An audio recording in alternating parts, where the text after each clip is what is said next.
জামাত ইসলামীর পক্ষ থেকে ইলেকশন কমিশনের ফুল কমিশনের সাথে আমাদের ফরমাল বৈঠক হয়েছে। কিছু বিষয়ে আমরা কথা বলেছি, তার ভিতরে ছিল প্রবাসীদের ভোটের বিষয়টি এখানে গুরুত্ব পেয়েছে। আপনারা জানেন যে আমি কয়েকদিন আগে আমেরিকার একটা জাতিসংঘের মিটিং থেকে আসছি, সেখানে এনআরবি একটা নন রেসিডেন্ট বাংলাদেশিদের সম্মেলনে ছিল। এখন সেখানে এই দাবিটা অনেক জোরদার ছিল যে তাদের ভোটের যে ইস্যুটি ছিল, এবং আমরা ওয়াদা করেছিলাম যে আমরা দেশে গিয়ে এই বিষয়টা ইলেকশন কমিশনে আলোচনা করব।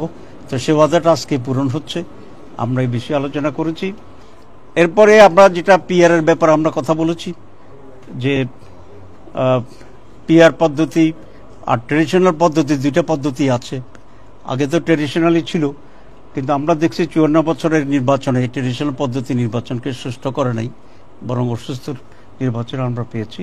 সে কারণে আমরা বলেছি পিআর সিস্টেম যদি হয়, কেন্দ্র দখল, ভোট কেন্দ্র দখল, দিনের ভোট রাতে হওয়া, সেটার সম্ভাবনাটা কমে যাবে। এক্সট্রিম মশার কয়েল প্ল্যান্ট ফাইবার দিয়ে তৈরি, তাই সহজে ভাঙে না, সুগন্ধিযুক্ত ও নিরবিচ্ছিন্নভাবে জ্বলে। ডেঙ্গু, চিকুনগুনিয়া বাহি সহ যে কোনো মশার বিরুদ্ধে দেয় এক্সট্রিম সুরক্ষা। এরপরে আমরা যেটা আলোচনা করেছি, আপনারা জানেন যে দেশে একটা গণভোটের সিদ্ধান্ত আমরা প্রায় নিয়েছি, যদি এখনো চূড়ান্ত রূপ নেয়নি। তো এটা নিয়ে দুই ধরনের মত রাজনৈতিক অঙ্গনে আছে। একটা হচ্ছে ন্যাশনাল ইলেকশন এবং গণভোট চার্টার, জুলাই চার্টারকে সাংবিধানিকভাবে ভিত্তি দেওয়ার জন্য। তো একসাথে হওয়ার ব্যাপারে কোনো কোনো দলের মত আছে। আমরা বলেছি না, এটা আলাদা হইতে হবে, কারণ দুইটা বিষয়। একটা হচ্ছে আমাদের কতগুলো রিফর্মস আছে, এটা ইলেকশন যখন হোক, ইলেকশন যেভাবে হোক, তার বাইরে এটা জাতির জন্য একটা স্থায়ী একটা রিফর্মসের বিষয়। তো যেহেতু এটা একটা আলাদা গুরুত্বপূর্ণ বিষয়, এটাকে আলাদা গণভোটের মাধ্যমেই এটার উপরে জনমত গ্রহণ করা এটা উচিত, এটা আমরা জোর করে বলেছি। এবং এক্ষেত্রে যে প্রস্তুতি দরকার, আমরা রিকোয়েস্ট করেছি যদি ন্যাশনালি সিদ্ধান্তটি হয় যেটা আলাদাভাবে হবে, যেটা আমরা চাচ্ছি নভেম্বরে, বাংলাদেশ জামাত ইসলামী সহ আমরা অনেকগুলো দল চাচ্ছি যেটা ইন্ডিপেন্ডেন্টলি হোক। কারণ হচ্ছে একসাথে যদি হয় কয়েকটি সমস্যা হতে পারে।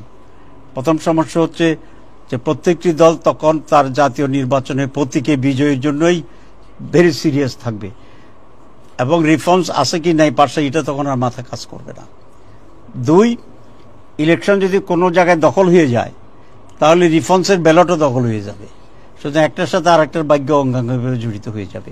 তো কোনো কারণে ইলেকশন যদি কোনো জায়গায় স্থগিত হয়ে যায় তাহলে এটাও স্থগিত হয়ে যাবে, মানে কোনো রেজাল্ট আর আসবে না। কিন্তু দুটো একেবারে ভিন্ন নাচের, একটা হচ্ছে জাতীয় নির্বাচন জনপ্রতিনিধি করার জন্য, আর একটা হচ্ছে অ্যাজ এ হোল সকলের জন্যই একটা রিফর্মস। তো যেহেতু নেচার ভিন্ন, আমরা স্পষ্ট সরকারকেও বলেছি, কমিশনকে বলেছি, ইলেকশন কমিশনার্সকে আমরা বলে আসছি যে এটা আলাদা করার জন্য আপনারা মানসিকভাবে প্রস্তুতি নেন সেভাবে। তো ওনারা এবং একসাথে দুইটা ব্যালটে ভোট হওয়া দুই নেচারের, এটার সময়ের ক্ষেপণেরও বিষয় আছে। আমরা এমনিতেই তো বেশি ভোটার আসলে একদিনেই নির্বাচন হইতে সন্দেহ হয়ে যায়। তো আমরা আমাদের সব যুক্তি দিয়েছি, ওনারা শুনেছেন। কিছু বিষয় আছে যে সরকারি সিদ্ধান্তের প্রশ্ন, তো ওনারা যেটা বলছেন সরকার যদি যেটা সিদ্ধান্ত নেয় আমরা সেটা এক্সিকিউট করব, আমাদের সেখানে কোনো সমস্যা হবে না, আমরা এটা করতে পারবো।